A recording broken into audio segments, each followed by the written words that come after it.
अस्सलाम वालेकुम students, welcome back to the channel mathematics by Lare Panjwani. हम चैप्टर नंबर 11 हमने स्टार्ट किया था लास्ट लेक्चर के अंदर 11.1 और के हमने question number 1 till 8 find up किए थे।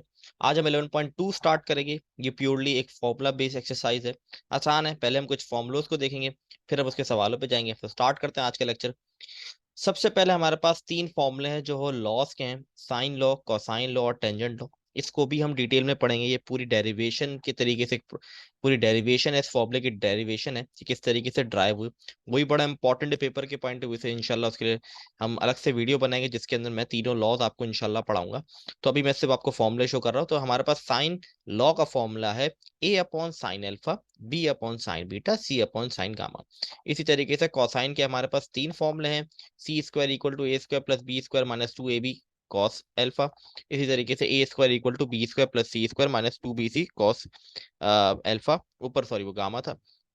और b square equal to a square plus c square minus two a c cos beta. फिर इसी फॉर्मूले को कुछ हमने इसी फॉर्मूले को कुछ मॉडिफाई करके हमने ये फॉर्मूला बनाया कि तब आपको एंगल निकालने होगा। यही फॉर्मूला है, बिल्कुल एग्जैक्टली यही फॉर्मूला है। जैसे कि इसके अंदर ये वाले फॉर्मूले को थोड़ा मॉडिफाई करके इसको ये फॉर्मूला बनाया गया। सिंपली आपने यहाँ पर माइनस टू बी सी को हम इक्वल टू के वहां ले जाएंगे, ए स्क्वायर को यहाँ ले जाएंगे और टू बी सी डिवाइड में चले जाएगा, तो ये फॉर्मूला क्लियर। तो अगर आपको ये फॉर्मूले तीनों याद होंगे तो आप बाकी फॉर्मूले बनाना आपके लिए मुश्किल नहीं है। ठीक है, ये इसी से बने हुए फॉर्मूले। ठीक है, कोई नए फॉर्मूले नहीं है, ये इसी से फॉर्मूले को ड्राइव किया गया है। और ये तब अप्लाई करते हैं हम, ये फॉर्मूला तब थोड़ा मॉडिफाई करते हैं जब हमें एंगल फाइंड आउट करना हो। तो नॉर्मली हम तब ये चीज करते हैं। इसी तरीके से टेंजेंट के मेरे पास ये तीन फॉर्मूले हैं। ठीक है, तो ये सबसे पहले फॉर्मूले हमारे पास। तो ये आप नोट डाउन जरूर कर लें। ये फॉर्मूले के बाद स्टार्ट करें एक्सरसाइज। तो एक्सरसाइज हमारे पास, हाँ, एक और भी कुछ फॉर्मूले हमारे पास हुए हैं। Half angle formula, half angle फॉर्मूले बड़े इंपॉर्टेंट है। ये हमारे पास हाफ एंगल फॉर्मूला ये तीन। ठीक है, इसी तरीके से कॉस के भी हाफ एंगल फॉर्मूले, अल्फा बीटा गामा, और टेंजेंट के भी तीन हमारे पास ये फॉर्मूले हैं। याद करना मुश्किल नहीं है, आसान है। क्योंकि इसके अंदर सिंपल कुछ निशानियां होती हैं, आप वो याद कर लो तो आपको याद रह जाती है। जैसे कि यहाँ पर हमारे पास अल्फा है। ठीक है, अल्फा को हम नॉर्मली ए के साथ रखते हैं अगर हम डायग्राम की बात करें लेफ्ट वन में। तो यहाँ पर जब अल्फा है तो अंदर बी और सी है और नीचे भी बी सी है। इसी तरीके से यहाँ पर बीटा है, बीटा को हम नॉर्मली बी के साथ रखते हैं, बी साइड के साथ रखते हैं। तो बीटा के अलावा बच गया यहाँ पे ए और सी साइड, तो नीचे भी ए सी। इसी तरह गामा है जिसको हम सी साइड के साथ रखते हैं। तो यहाँ पर ए और बी है और नीचे ए बी। तो ये कुछ निशाने तरीकेकार होते हैं इसको याद करने के, कि आपको एक इसका प्रोसेस समझ आ जाए किस तरीके से फॉर्मूला बना हुआ है। तो आप एक फॉर्मूला साइन का याद कर लेंगे तो बाकी दो आपको याद रह जाएंगे। इसी तरीके से कॉस में भी यही है। आपके पास यहाँ पर ऊपर है अल्फा, तो यहाँ पर ए आ गया, अल्फा के साथ ए होता है और नीचे बी सी आ गया। इसी तरीके से बीटा है तो यहाँ पर बी आ गया, नीचे बाकी तो जो साइड बच गई वो आ गई। तो ये तरीकेकार होता है याद करने के। मैं भी अपने टाइम पे इसी तरीके से इसको याद रखता था। तो क्योंकि ये पुरानी बुक का ही चैप्टर है तो हमने भी पढ़ा है चैप्टर। तो ये तरीकेकार होता है याद करने के। तो ये formula base, purely formula base exercise है, सिंपल फॉर्मूला पुटिंग एक्सरसाइज है आपने। तो स्टार्ट करते हैं इस एक्सरसाइज को 11.2 को क्वेश्चन नंबर 1 से। सबसे पहला क्वेश्चन है, you solve the following triangle by using sine law. Sine law जो हमारे पास था मैं एक बार फिर दिखा देता हूँ। ये हमारे पास साइन लॉ था a upon sine alpha, b upon sine beta, c upon sine gamma. तो ये फॉर्मूला था, ये तीनों साइड आपस में बराबर हैं। ठीक है, तो ये फॉर्मूला था हमारे पास। तो अब इसको सवाल पे चले आते हैं हम। तो क्वेश्चन हमारे पास है, हमें ए दे दिया गया है, बी दे दिया गया है और अल्फा हमें दे दिया गया है। तो हमारे पे सॉल्व द ट्राइंगल का मतलब ये हमें तीनों साइड्स चाहिए और तीनों एंगल्स चाहिए। तो सी हमें नहीं पता इसके अंदर। ठीक है, बीटा एंड गामा, ये तीन चीजें हमें फाइंड आउट करनी है। तो बेसिकली फॉर्मूले में तीनों साइड बराबर होती हैं, तो हम किसी भी दो साइड को बराबर रख के सॉल्व कर सकते हैं। तीनों साइड को रख के सॉल्व करने की जरूरत नहीं है। ठीक है, हमारी रिक्वायरमेंट जितनी है हम वो चीज फाइंड रखेंगे और उसको बराबर रख के कर सकते हैं। यहाँ पे मैंने ए और बी को बराबर रखा, मतलब ए अपॉन साइन अल्फा बराबर है बी अपॉन साइन बीटा के। तो आप ए और सी को भी रख सकते हैं, बी और सी को भी रख सकते हैं, डिपेंड ऑन द सिचुएशन। अब a upon sine alpha equal to b upon sine beta क्यों रखा? क्योंकि मुझे ए भी पता है, बी भी पता है, अल्फा भी पता है, और मुझे बीटा नहीं पता। तो यहाँ पर एक अननोन है, जब एक अननोन होता है तो वो निकालना आसान है, ऑब्वियस सी बात है। तो यहाँ पर सिंपली मैंने ए की जगह 70 रखा, बी की जगह 34 और अल्फा की 79 रखा। ठीक है, और साइन बीटा मुझे फाइंड आउट करना है, तो ये डिवाइड में तो इसको वहां जा इक्वल टू के वहां ले जाऊंगा। ठीक है, इसी तरह 70 या डिवाइड मल्टीप्लाई में तो नीचे डिवाइड में चले जाएगा। और ये डिवाइड में ऊपर मल्टीप्लाई में चलेगा। तो ये कुछ इस तरीके से सिचुएशन बन गई हमारे पास, ये एक इक्वेशन बन गई, समझे आप। साइन बीटा बराबर है 34 multiply by sine 79 divide by 70। अब आपने सिंपल कैलकुलेटर में वैल्यूज को पुट करना है और आपने निकाल लेना है साइन बीटा। साइन बीटा की वैल्यू आ जाएगी आपके पास 0.47। हमें बीटा फाइंड आउट करना है तो साइन को इक्वल टू की दूसरी साइड ले जाएंगे, तो साइन बच जाएगा साइन इनवर्स। साइन इनवर्स निकालना है, अपने साइन इनवर्स निकालना आसान है। आप सिंपल कैलकुलेटर जो है उसमें आप शिफ्ट क्लिक करें और फिर आप साइन को क्लिक करेंगे तो साइन इनवर्स आ जाएगा आपके पास, ठीक है। कोशिश करें आप कैलकुलेटर आपके पास, जो कैलकुलेटर का मॉडल नंबर है FX991ES+, ये वाला कैलकुलेटर ले लें, बेहतर रहेगा। फंक्शनैलिटी आसान है और ये नॉर्मली इसमें फंक्शनैलिटी जो है वो इजी है करने में। और इसके अंदर बहुत सारे ऐसे भी कैलकुलेटर हैं जिसके अंदर बेसिक फंक्शंस पूरे नहीं होते, या वो प्रॉपर साइंटिफिक कैलकुलेटर नहीं होते, ठीक है। तो ये एक मॉडल नंबर है, तो ये वाला आप कैलकुलेटर इस्तेमाल करें, ज़्यादा बेहतर रहेगा, ठीक है। तो शिफ्ट दबा के आप साइन दबा के साइन वर्स हो जाएगा और आप सिंपली बीटा की वैल्यू आ गई आपके पास 28.034। तो हमने बीटा तो फाइंड आउट कर लिया।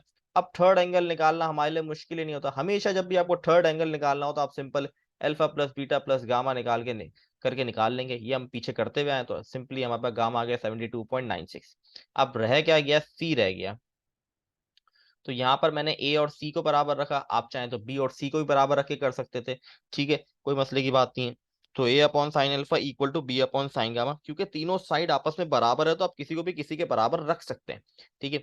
ए की वैल्यू 70 ये 79 आ गया, और ये हमारे पास गामा हम निकाल चुके हैं 72.96। अब और सी निकालना है, ऑलरेडी ऊपर है वो, तो इस चीज को मैं वहां ले जाऊंगा 70 के पास, क्योंकि डिवाइड हो रही थी, वहां मल्टीप्लाई में चले जाएगी।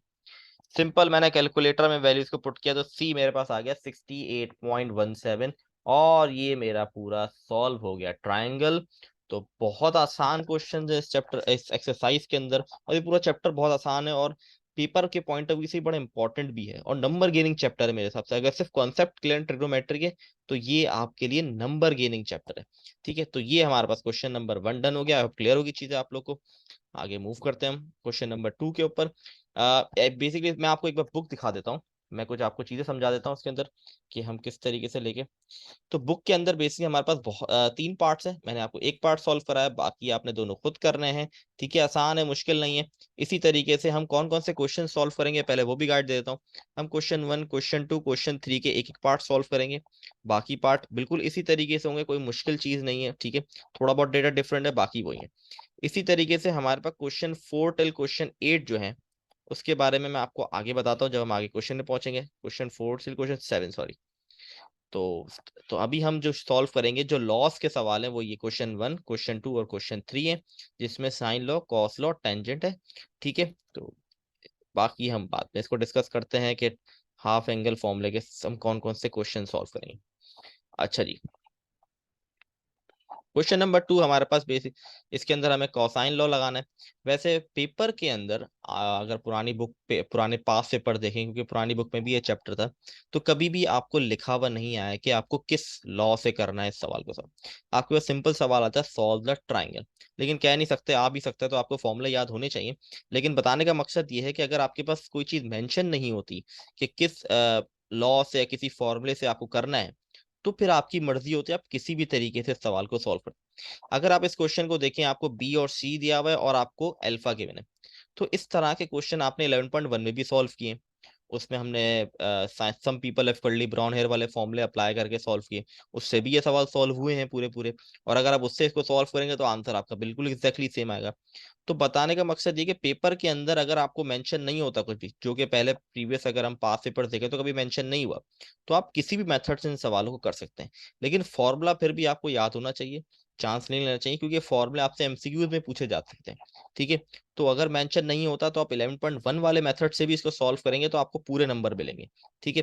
बस कुछ क्वेश्चन होते हैं जिसको आप रिस्ट्रिक्ट हो जाते हो कि 11.1 पे नहीं जा सकते, वो मैं आपको आगे बताऊंगा जब हाफ एंगल फॉर्मूले के सवाल पे जाएंगे।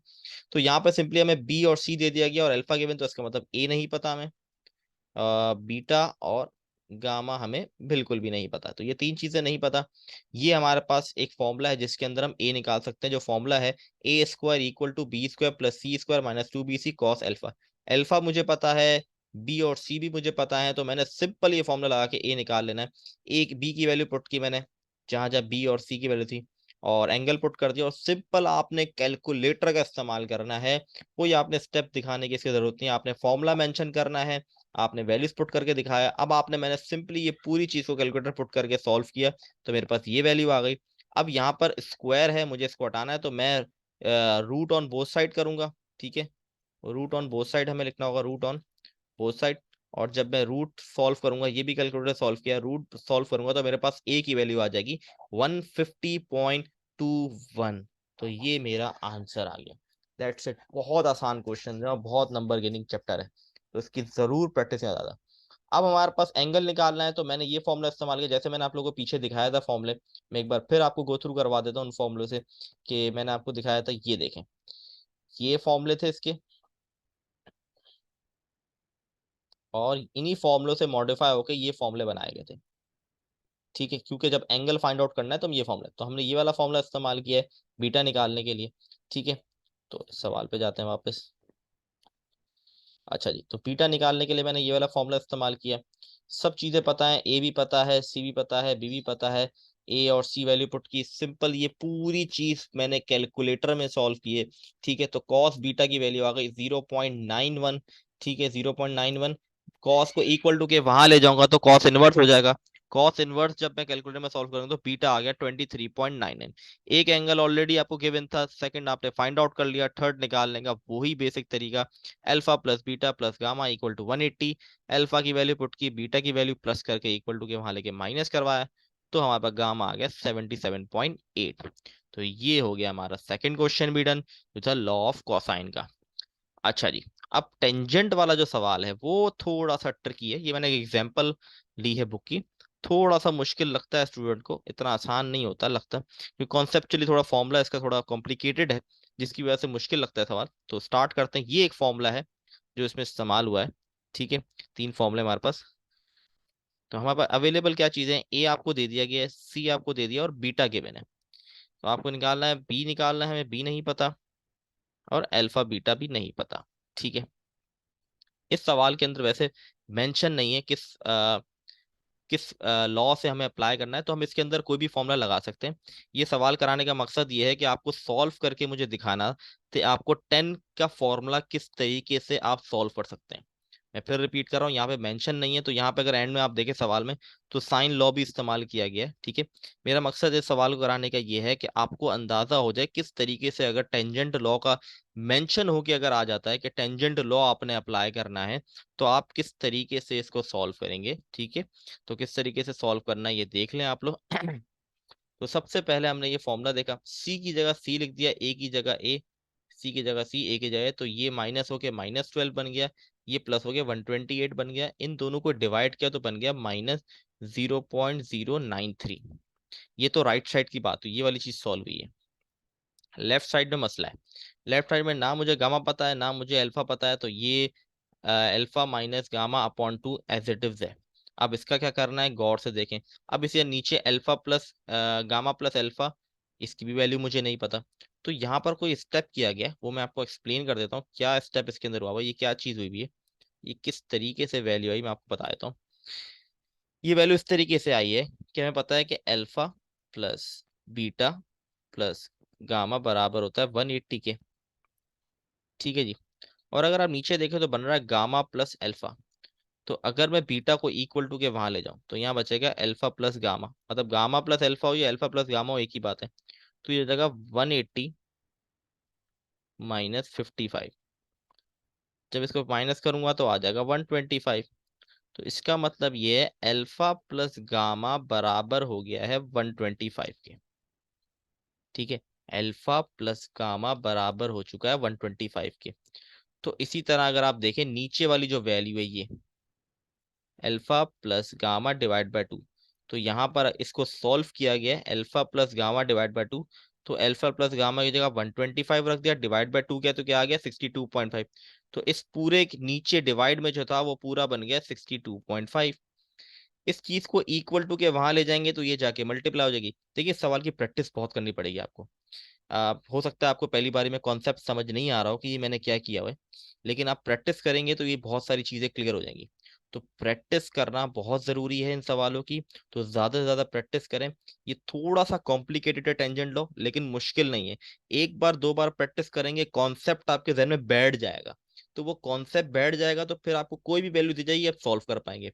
हो सकता है फर्स्ट अटेम्प्ट में आपको ये समझ में नहीं आए, मे भी पॉसिबिलिटी है, लेकिन जब आप खुद इसको करेंगे बैठने और दो तीन बार वीडियोस को गो थ्रू करेंगे तो आपकी अंडरस्टैंडिंग बन जाएगी।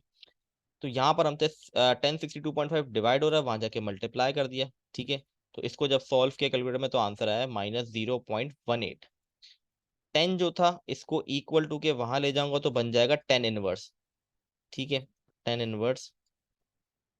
10 इनवर्स को जब हमने सॉल्व किया कैलकुलेटर में तो हमारे पास आंसर आ गया -10.21। ठीक है, अब यहाँ बचा gamma minus alpha divide by 2, तो 2 को इक्वल टू के वहां ले गया तो मेरे पास वैल्यू क्या आ गई 20.42, क्योंकि 2 से मल्टीप्लाई हुआ। तो एल्फा माइनस गामा बराबर हो गया 20 - 20.42, और गामा प्लस एल्फा हम ऑलरेडी ऊपर बता चुके हैं, यहाँ पर ये देखें, ये निकाल चुके 125। ठीक है, तो 125 आ गया हमारे पास। तो यहाँ पर हमारे पास हुआ ये तो ये हमारे पास आ गई वैल्यू बेसिकली। ठीक है, हमने बेसिकली क्या किया, इन दोनों चीजों को ऐड कर दिया। अब मैं इसको क्लियर कर देता हूँ बाकी चीजें। ये दोनों इक्वेशंस को मैंने ऐड ऑन कर दिया। जब ऐड करूंगा लेफ्ट साइड होगी, राइट से, तो ये बन जाएगा gamma minus alpha plus gamma plus alpha -20.42 plus 125। तो पॉजिटिव अल्फा और नेगेटिव अल्फा कट जाएंगे, अल्फा ओ गामा प्लस गामा हो जाएगा 2 गामा। और जब इन दोनों को मैं माइनस कराऊंगा, क्योंकि माइनस का साइन है यहाँ पर तो इसलिए माइनस हो जाएंगे, तो आ जाएगा 104.58, जो कि आप देखिए यहाँ पर लिखा हुआ है। और 2 इक्वल टू के वहां जाके इससे डिवाइड हो जाएगा ये वाला 2। तो वैल्यू मेरे पास गामा की आ गई 52.9। तो इस तरीके से सेकंड एंगल निकल गया। थर्ड एंगल निकालना हमारे लिए आसान है, वही alpha plus beta plus gamma करके निकाला तो मेरे पास अल्फा आ गया 72.71। तो इस तरीके से हमने गामा और अल्फा फाइंड आउट किया। तो लेंदी प्रोसेस था, टेन थीटा का फॉर्मूला मुझे समझाना था कि किस तरीके से इसको हम सॉल्व कर सकते हैं, क्योंकि इसका थोड़ा कॉम्प्लिकेटेड फॉर्मूला है। अब इसी तरीके से बी निकालने के लिए उन्होंने सिंपल साइन थीटा का फॉर्मूला अप्लाई करा जो हम देख चुके हैं पीछे, और सिंपल बी आपका आ गया 60.05 आ गया। ठीक है, इसमें कोई मुश्किल नहीं क्योंकि हम पीछे देख चुके हैं, सवाल आसान है। बस मेरा मकसद था आपको इस क्वेश्चन के अंदर के 10 लॉ किस तरीके से सॉल्व करते हैं वो सिखाना था। ठीक है, अब अगर आपको उसका कॉन्सेप्ट क्लियर हो गया, आपने प्रैक्टिस कर ली है, तो आपको समझ आ जाएगा, फिर आपको किसी भी तरीके की वैल्यू दे दी जाएगी, किसी भी तरीके एंगल निकालने को आ जाएगा, आप निकाल सकते हैं। तो यही मेथड से जाएंगे और निकल जाएगा इंशाल्लाह। ठीक है, तो आगे मूव करते हैं। अगले पार्ट जो हमारे हैं, ये लॉस के कुछ क्वेश्चन कंप्लीट हो गए। नेक्स्ट क्वेश्चन जो है हमारे पास वो है हाफ एंगल फॉर्मूले के। ठीक है, तो हाफ एंगल फॉर्मूला देख लेते हैं, मैं आपको थोड़ा एक्सप्लेन कर देता हूँ एक चीज के अंदर। हाफ एंगल फॉर्मूले में अगर आप देखें, क्वेश्चन 4 से लेके क्वेश्चन 7 तक के इसके क्वेश्चन। ठीक है, ये आपने खुद अटेम्प्ट करना है, मैं आपको बता देता हूँ। मैं आपको इसमें से सवालात करवाऊंगा। देखिए, क्वेश्चन 1 है solve the triangle by suitable law. ठीक है, किसी भी लॉ से सॉल्व करना है इन सवालों को। ठीक है, किसी भी लॉ से सॉल्व करना है, तो ये सवाल तो आप कर सकते हैं, किसी भी लॉ को अप्लाई करके इसको सॉल्व करना है। ठीक है, क्वेश्चन 5 6 7 जो है वो हाफ एंगल फॉर्मूला है, मैं इसके एक एक पार्ट आप लोगों को करवाऊंगा। ठीक है, बाकी एक और चीज मुझे आपको ये बतानी थी, इसके अंदर बाकी पार्ट आपने खुद करना है, और बाकी क्वेश्चन 8 टिल हम नेक्स्ट वीडियो के अंदर देखेंगे। अब मसला क्या है इसके अंदर मैं आपको बता देता हूँ। अच्छा जी, क्वेश्चन नंबर हमारा 4 है। जैसे मैंने आपको बताया, कुछ ऐसे क्वेश्चंस होंगे जिसके अंदर हमें 11.1 इस्तेमाल नहीं कर पाएंगे। वो कुछ इस तरह के क्वेश्चन होंगे जहां पे आपको तीनों साइड दे दी जाएंगी, वहां आप 11.1 पे नहीं जा सकते।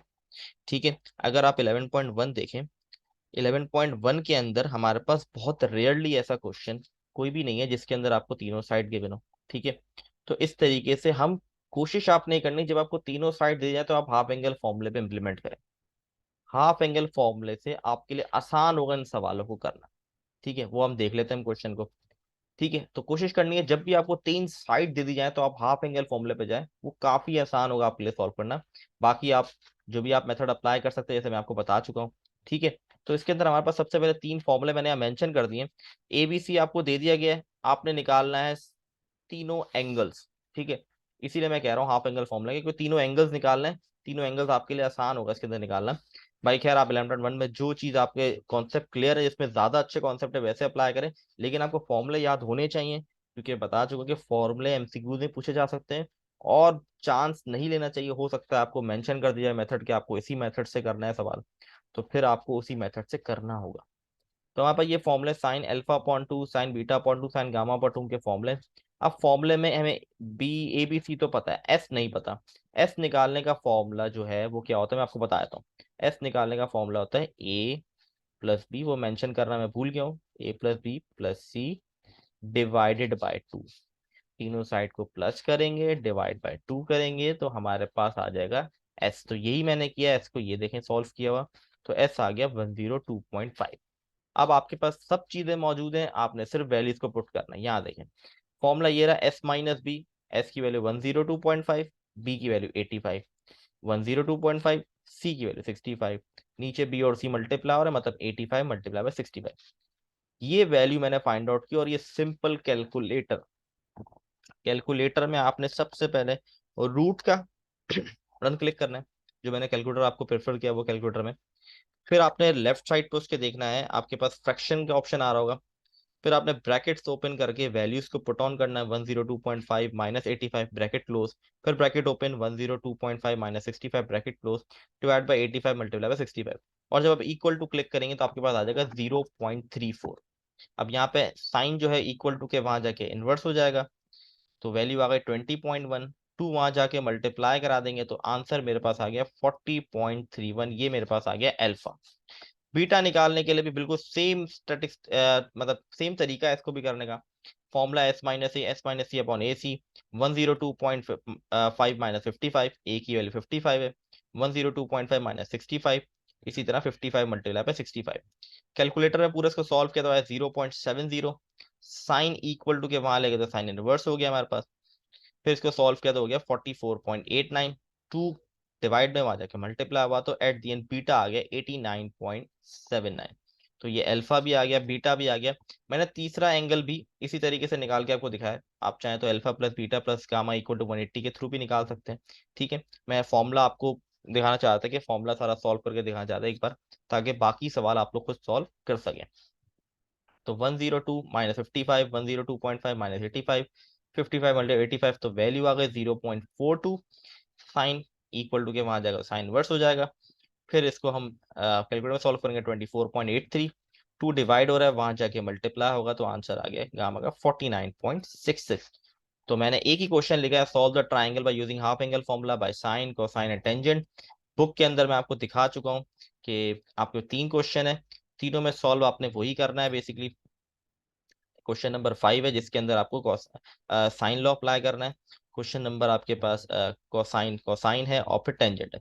अगर आप तीनों क्वेश्चन में कुछ नोट करें, तो आपको तीनों क्वेश्चन के अंदर तीन साइड्स गिवन है। इसीलिए मैं आपको कह रहा था कि आप तीन साइड जब गिवन हो, तो आप हाफ एंगल फॉर्मूले से सॉल्व करने की कोशिश करें, आसानी से हो जाएगा सॉल्व होगा। ठीक है, सिर्फ फॉर्मूले आपको याद रखने हैं।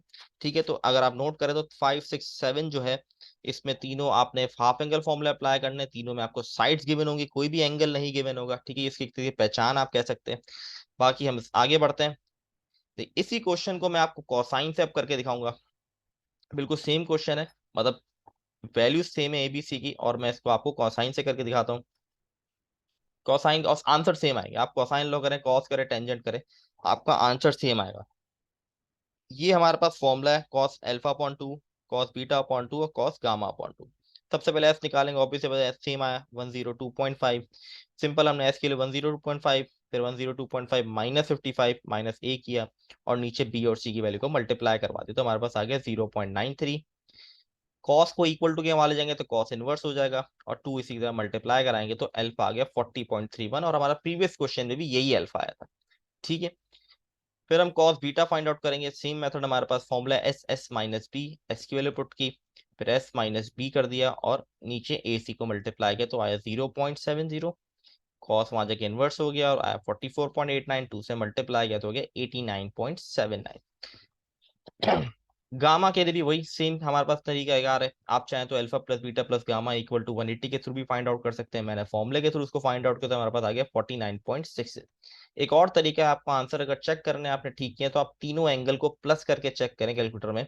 अगर आपका आंसर 180 के करीब करीब करीब करीब ना 179.9 179.89 अगर इस तरीके का आंसर आता है, क्योंकि पॉइंट्स के बाद आप दो वैल्यू कंसिडर कर रहे हैं, आपके पास कैलकुलेटर में तो ज्यादा आ रही होती है, क्योंकि आप अगर नोट करें मैंने सब अल्फा बीटा गामा में पॉइंट के बाद दो वैल्यू कंसिडर की है, वो सेम रखना चाहिए। कभी नहीं आप एक में 3 रख रहे हैं, एक में 2 रख रहे हैं, एक में 4 रख रहे हैं, ऐसा नहीं कीजिएगा। पॉइंट के बाद अगर आप किसी वैल्यू 3 रख रहे हैं तो बाकी में भी 3 रखें, और नॉर्मल बेहतर तो ये दो वैल्यूज रखें तो बेहतर है। बेसिकली आप जब इन तीनों एंगल्स को प्लस करेंगे तो 180 की काफी क्लोज आएंगे। मतलब ऐसा नहीं कि 175 आ जाए, ऐसा नहीं होगा। 179.9 179.8 इस तरीके का आपके पास आंसर आएगा।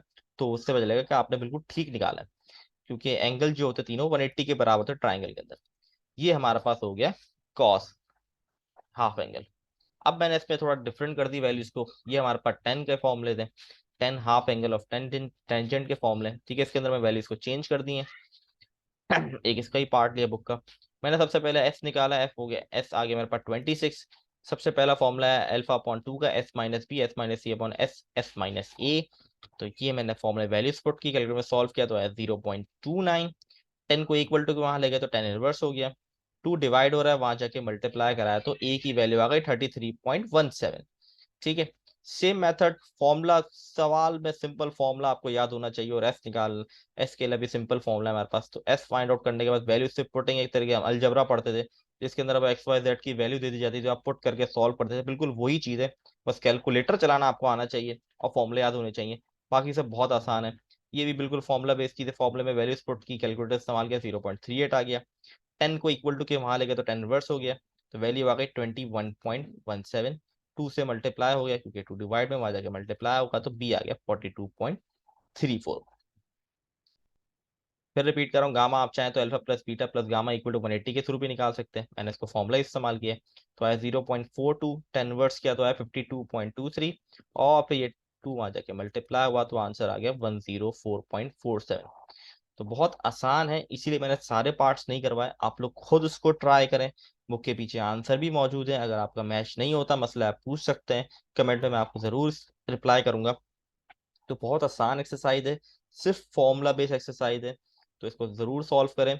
इंशाल्लाह नेक्स्ट जो हमारा लेक्चर होगा उसके अंदर हम क्वेश्चन 8 टिल क्वेश्चन 15 करेंगे, जिसके अंदर हमारे पास वर्ड प्रॉब्लम्स के क्वेश्चन है। वो बहुत इंपॉर्टेंट है, क्योंकि वर्ड प्रॉब्लम के अंदर मेन जो काम होता है वो डायग्राम का होता है, जैसे हमने 11.1 में देखा था।